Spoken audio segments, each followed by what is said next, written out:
हम एक आदमी की आवाज को सुन पाते हैं जो बता रहा था कि मेरा नाम एंटोनियो है, मैं काफी मशहूर हूँ क्योंकि लोग मुझे डीमंस को कंट्रोल करने वाले, डीमंस को भगाने वाले और इस तरह के ही कई सारे नामों से जानते हैं। मैंने बहुत सारे लोगों के अंदर से डीमंस को भगाया भी है, उन पर जादू करके, और ये ताकत की शक्ति मुझे मेरी फैमिली से मिली है। दरअसल एंटोनियो का पूरा ही खानदान नस्ल दर नस्ल पोसेस्ड लोगों यानी जिन्हें डीमंस ने अपने कंट्रोल में किया होता है, उनके अंदर से डीमंस को निकाल कर उनकी मदद करते थे। देखते हैं एंटोनियो को, जिसके पास कबीले के कुछ लोग एक लड़की को लेकर आते हैं जिसकी हालत खराब थी, वो बेहोश थी क्योंकि उसे डीमन ने पोसेस्ड किया हुआ था। तब एंटोनियो उस लड़की को अपने सामने लिटाकर उस पर जादू करने लगता है, जहाँ तभी वो लड़की एकदम से आंखें खोलती है। दरअसल उसके अंदर का डीमन जाग चुका था, जो उठते ही एंटोनियो पर पूरी तरह हमला कर देता है। पर तभी वो लड़की पर और ताकतवर जादू करके आखिरकार उसे अपने कंट्रोल में कर ही लेता है। इसके बाद कहानी काफी सालों आगे जाती है, जहाँ एंटोनियो बूढ़ा हो चुका है और इस वक्त वो मेंटल हॉस्पिटल में है। वो वहाँ की एक औरत को अपने गुजरे वक्त की कहानी सुना रहा था,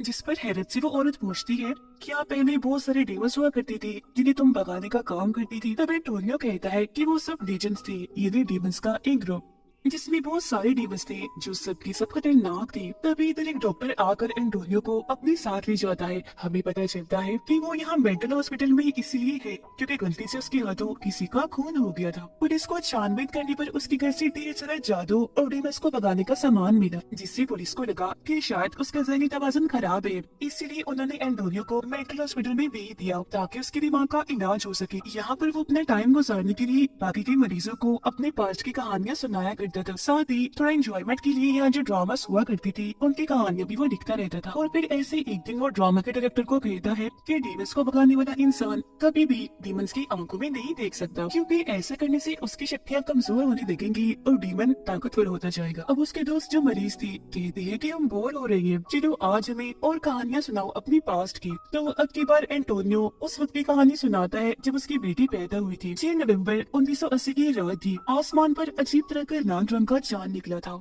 चांद बिल्कुल पूरा था और इसी वक्त एंटोनियो की बेटी पैदा हुई। पर एक और बुरी चीज हो गई। इसी रात उसकी वाइफ पोसेस्ड होकर बार बार एक ही लफ्ज बोल रही थी, कोरिया डीमन, कोरिया डीमन। जो सुनकर एंटोनियो काफी घबरा गया था, क्योंकि उसे समझ लग गई थी कि मेरी वाइफ और बेटी को कोरिया डीमन से खतरा है, जो बेहद ही खतरनाक डीमन है। इसीलिए अगली सुबह एंटोनियो अपनी माँ और बेटी के साथ दरिया किनारे जाता है और वहाँ एक रिचुअल, एक जादू करता है, जबकि उसकी मोम अपनी शक्तियों से एक नेकलेस बनाकर उसे एंटोनियो की बेटी को पहनाती है, जो हर तरह के डीमन से उसकी हिफाजत करेगा। साथ ही वो उसे ये भी कहती है कि तुम्हारी बेटी को ये नेकलेस सारी जिंदगी के लिए पहनना होगा। खैर सबके बाद जब एंटोनियो घर वापस आता है तो ये देखकर काफी दुखी हो गया था कि कोरिया डीमन ने उसकी वाइफ को मार दिया है। कहानी वापस प्रेजेंट टाइम में आती है। एंटोनियो को पता चलता है कि उससे मिलने उसका लॉयर वकील आया है। वो जब उससे मिलता है तो लॉयर कहता है कि गुड, बहुत खूब, तुम बहुत अच्छा काम कर रही हो, ऐसे ही शांत बर्ताव रखो, क्योंकि ऐसा करने से तुम्हारा ही फायदा है। तुम्हें जल्दी से इस मेंटल हॉस्पिटल से छुट्टी मिल जाएगी। लेकिन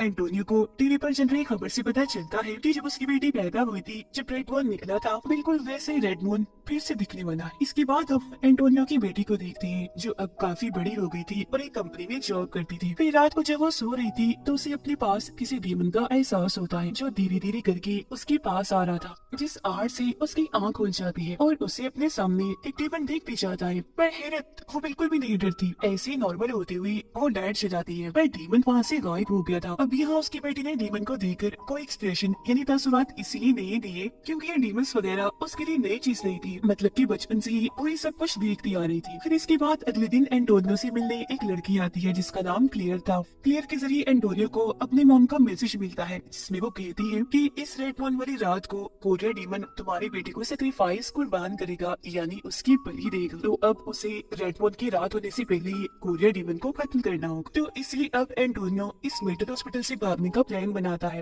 लेकिन भागते भागते गार्ड से बचने के चक्कर में वो उस औरत के कमरे में चला जाता है जिसे वो कहानियां सुनाया करता था। वो एंटोनियो को कहती है कि तुमने अपनी बेटी की कहानी अधूरी सुनाई थी, आगे क्या हुआ वो तो बताओ।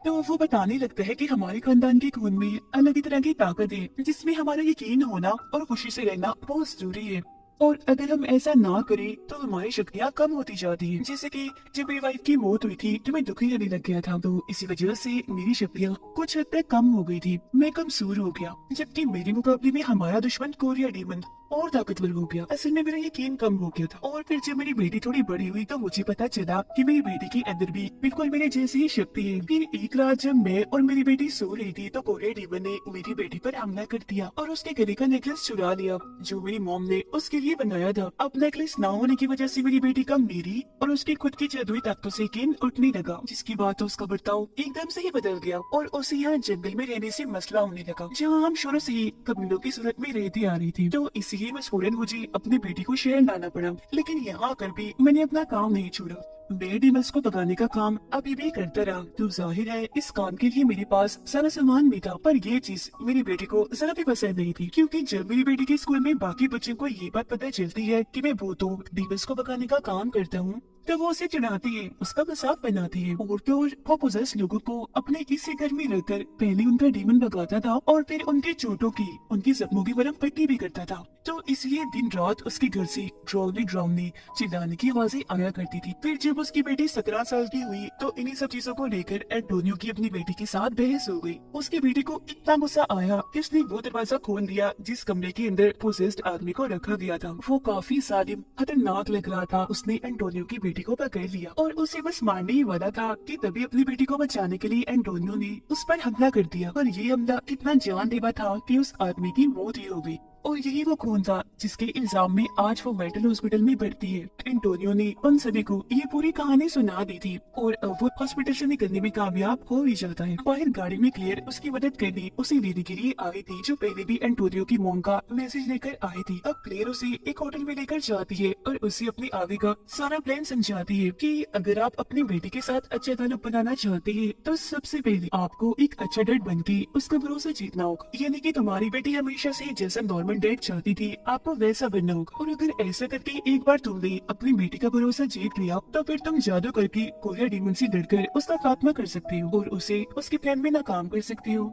इतना कहकर क्लियर उन्हें एक मोबाइल देती है, ये कहते हुए कि अगर मुझे बुलाना हो, मेरी जरूरत हो तो फिर मुझे कॉल कर देना, मैं आ जाऊंगी। और वहाँ से चली जाती है। अब अगले दिन एंटोनियो उसी मोबाइल के से कॉल करने की कोशिश करता है, पर कॉल उसे हो ही नहीं पाती क्योंकि टच मोबाइल उसे इस्तेमाल करने ही नहीं आ रहा था। यहाँ तक कि उसे पासवर्ड तक नहीं खुलता। तो अब इसीलिए अपनी बेटी से मिलने के लिए उसके ऑफिस से चला जाता है, पर उसकी बेटी ना तो उससे मिलती है बल्कि मेंटल हॉस्पिटल में कॉल कर देती है कि आकर मेरे डैड को यहाँ से ले जाए। और अब इससे पहले कि हॉस्पिटल वाले यहाँ आकर एंटोनियो को अपने साथ ले जाते, वो पहले ही वहाँ से निकलकर वापस होटल में आ जाता है और अब वो कोरिया डीमन को मारने वाला सारा सामान तैयार करने लगता है। अपनी बेटी से मिलने के लिए एंटोनियो अगले दिन दोबारा से उसके ऑफिस जाता है, जहाँ अब की बार वो बाकी वर्कर्स पर अपना जादू करता है, जिससे वो एक साथ उठकर वहाँ से बाहर चले जाते हैं। सिवाय उसकी बेटी की, वो अकेली यहाँ बैठी रहती है। वो अब भी अपने डैड से नहीं मिलना चाह रही थी, उनसे दूर भाग रही थी। वो उनसे इतना डरने लगती है कि उसका ख्याल था कि कहीं मेरे डैड मुझे ही न मार दे।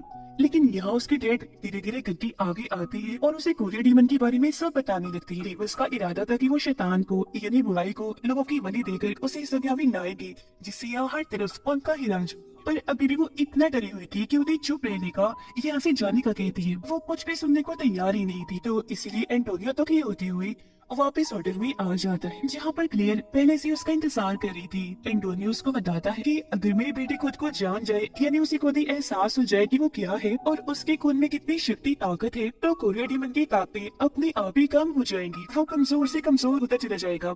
बस मेरी बेटी को इस सब पर यकीन करने की जरूरत है। हर क्लियर उसे अपनी हिफाजत करने के लिए एक होली वाटर की बोतल देती है, जो डीमन से लड़ने में उसके काम आएगा और इसकी हिफाजत करेगा, और खुद यहाँ से चली जाती है।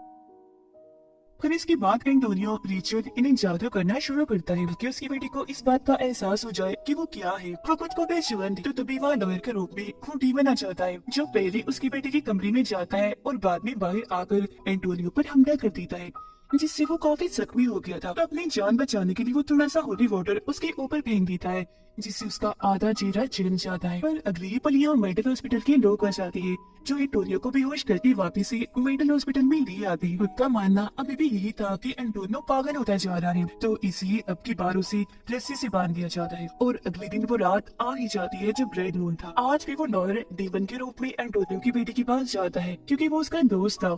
वो उस पर हमला करके बेहोश कर देता है और फिर उसे सेक्रीफाइस करने वाला काला जादू करना शुरू करता है। उधर हॉस्पिटल की एक नर्स जब एंटोनियो एंटोनियो को सामान चेक करती है तो उनमें से उसे होली वाटर भी मिल जाता है, जिसे वो शरबत समझ के पी जाती है। उसकी ऐसा करती वो पतंगने लगती है जैसे कोई क्रिएचर डीमन बन रही है और उसे भी किसी ने पोसेस्ड कर लिया हो। वो काफी डरावनी लग रही थी, चीख रही थी, चिल्ला रही थी, पूरे हॉस्पिटल में घूमने लगती है, जिसे देखकर हॉस्पिटल के सारे लोग काफी डर जाते हैं और अपनी जान बचाने के लिए इधर उधर भागने लगते हैं, जिससे वहाँ भगदड़ मच जाती है। वो औरत सीधा जाती है एंटोनियो के कमरे में। वो रस्सी से बंधा हुआ था तो आजाद होने में उसकी मदद करती है। इसी दौरान यहाँ क्लियर भी आ चुकी थी, जो एंटोनियो को अपने साथ लेकर सीधा उसकी बेटी के घर पहुँचती। उधर एंटोनियो की बेटी पर उसका दोस्त यानी लॉयर सेक्रीफाइस वाला जादू कर रहा था, जिस बीच उसकी बेटी को होश आ जाती है और वो अपने दोस्त जिसे डीमन ने पोजेस्ट किया हुआ था पेट में चाकू घुसा देती है और वहाँ से भागकर छत पर आकर झुक जाती है, जिसकी थोड़ी देर के बाद वहाँ एंटोनियो और क्लियर भी आ जाते हैं